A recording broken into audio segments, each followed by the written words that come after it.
Welcome to Session 18, the Great White Throne Judgment. So are you ready to take our red boxes to their final destination? This will only leave the yellow boxes for our next session. So let's go ahead and let's set the stage. The final judgment of unbelievers for their sins occurs at the end of the millennium, before the starting of eternity. This judgment is called the Great White Throne Judgment. So erase all the pre-flood, post-flood, church age, and tribulation red boxes in Hades or hell, and draw 4 new red boxes under the Great White Throne in the millennium section. These red boxes represents all the dead, unrighteous, non-believers from the beginning of time till the end of the millennial period. But first, let's see how many resurrections there are. Do not marvel at this, for the hour is coming which all who are in the graves will hear the voice and come forth. Those who have done good to the resurrection of life, and those who have done evil to the resurrection of condemnation. 2 resurrections. The first for the saved, and the last for the unsaved. In 1 Corinthians 15:23, we learn there is an order to this resurrection.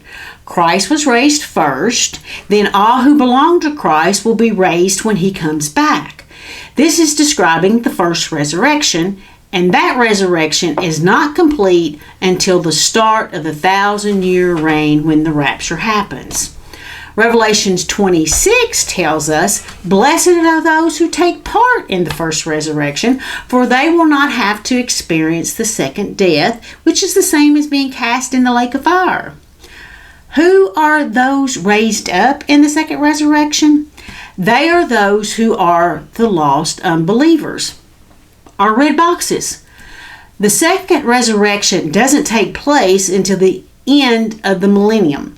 Satan is released from prison and goes out and gathers up Gog and Magog, which is kind of the area of Russia and Turkey of today. But wait, don't get this confused with the Gog and Magog who are mentioned in Ezekiel 38. In this prophecy, the same countries will have evil thoughts against Israel, and they will enlist the help of other nations surrounding Israel to destroy her. Scholars believe this will take place right before the start of the tribulation. So to keep our battle straight, there's another battle at the return of Christ called the Battle of Armageddon, where God hosts his great supper for the fowl of the air. And then lastly, the Gog and Magog war at the end of the 1,000-year reign, which is referenced in Revelation. Satan is released then from the pit and again stirs up the nations to rebel by attacking the beloved city, the earthly New Jerusalem. A large number of people from many nations follow Satan into this battle, but they're destroyed by God himself. And Satan is then cast into the lake of fire. Then what happens?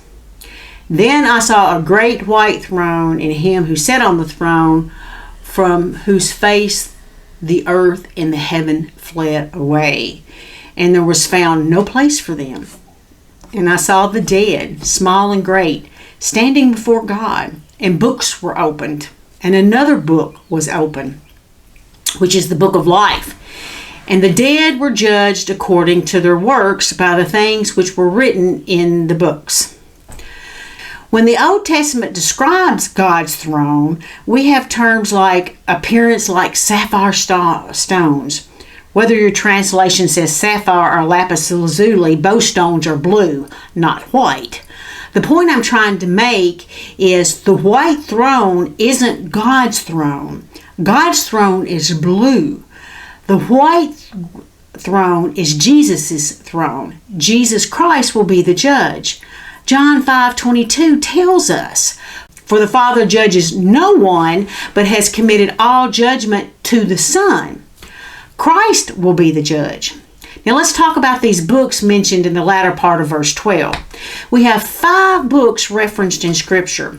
The book of living, let them be blotted out of the book of the living and not be written with the righteous. The Hebrew word living is hayam, to live. The same word used in Genesis 2:7 when God breathes life into man. So can we say the book of the living is a record of those whom God has breathed life into? When God creates an individual, his or name or her name is written or recorded in the book of living, book of life. And I urge you also, true companion, help these women who labored with me in the gospel, with Clement also, and the rest of my fellow workers whose names are in the book of life.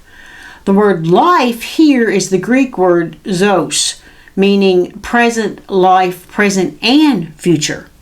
The book of life is the book in which one's name is recorded when one makes a profession of faith or declaration of belief in Jesus Christ as their Messiah. So whose names are in the book of life?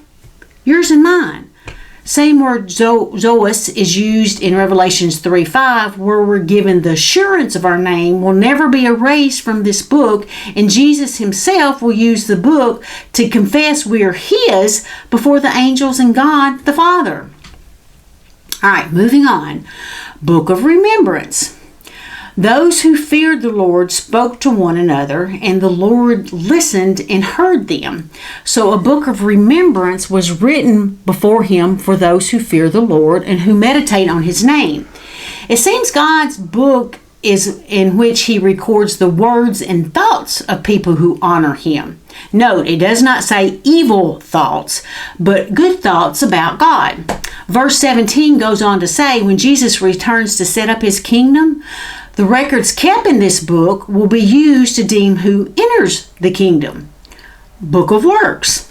And I saw the dead, small and great, standing before God, and books were opened, and another book was opened, which is the book of life. And the dead were judged according to their works, by the things which they were written in the books. We have the dead, not saved, with books opened, the book of living being one. The verbiage, the book of works, is not used. It is one of those things that has just been implied over the years by the book being opened and the words according to their works, thus the book of works. Verse 13 goes on to tell us, and they were judged, each one according to his works. It appears the book of works is one of the books used to judge the dead. Book of tears. You number my wonderings, put my tears into your bottle, and are they not in your book? David was going through a difficult time, and implies here that God is recording the reason for his tears in a book. Again, the scripture does not say book of tears, but the implication of a book being kept is implied. So thus saying we call it the book of tears. So let's bring all this together. But first I have a disclaimer. The following is how Karen thinks how the judgment takes place. So, after 1,000 years reign of Christ, the lost are resurrected. These are the ones Jesus was referring to in John 5:28. The lost are standing before the great white throne, and these 5 books are opened. The book of living is checked to find a person's birth. Then the book of life is checked to verify that this person did make a profession of faith in Jesus. If that person's name is not found, then the book of life, found in the book of life, the book of remembrance is checked to see if that person's name is listed. Remember, these are believers of all ages, before the cross and after the cross. Also, the law states that a person cannot be put to death on the testimony of one person. Therefore, Jesus' book is checked and God's book is checked, both to verify to see if the person's name is listed. Verifying the person's name is not in either book, judgment proceeds. The Bible's pretty clear that unbelievers are storing up wrath against themselves and that God will give each person according to what he has done. The other 2 books are open, the book of works and the book of tears. The book of works is reviewed to see what type of deeds were done by this person, good or bad. And lastly, the book of tears is reviewed to see what pain was caused for the children of God or Jesus. To think that another person is judged for the pain inflicted on believers, inflicted on you and I. After the judgment takes place, Revelations 20:15 tells us where these people standing before the great white throne final home will be. And anyone not found written in the book of life was cast into the lake of fire. So, erase the 4 red boxes under the great white throne, draw 4 new red boxes in the lake of fire. This only leaves the fallen angels in Hades from the pre-cross section. In 1 Corinthians 2-3, chapter 6, 2-3, Paul says that Christ will judge the world and the angels. It seems that Satan's hordes of demons will be judged by the redeemed ones of the Lamb. Remember Revelations 24, the verse which we dissected in session 14? The very first part reads, "And I saw thrones, and they sat upon them, and the judgment was committed to them." This is my thought.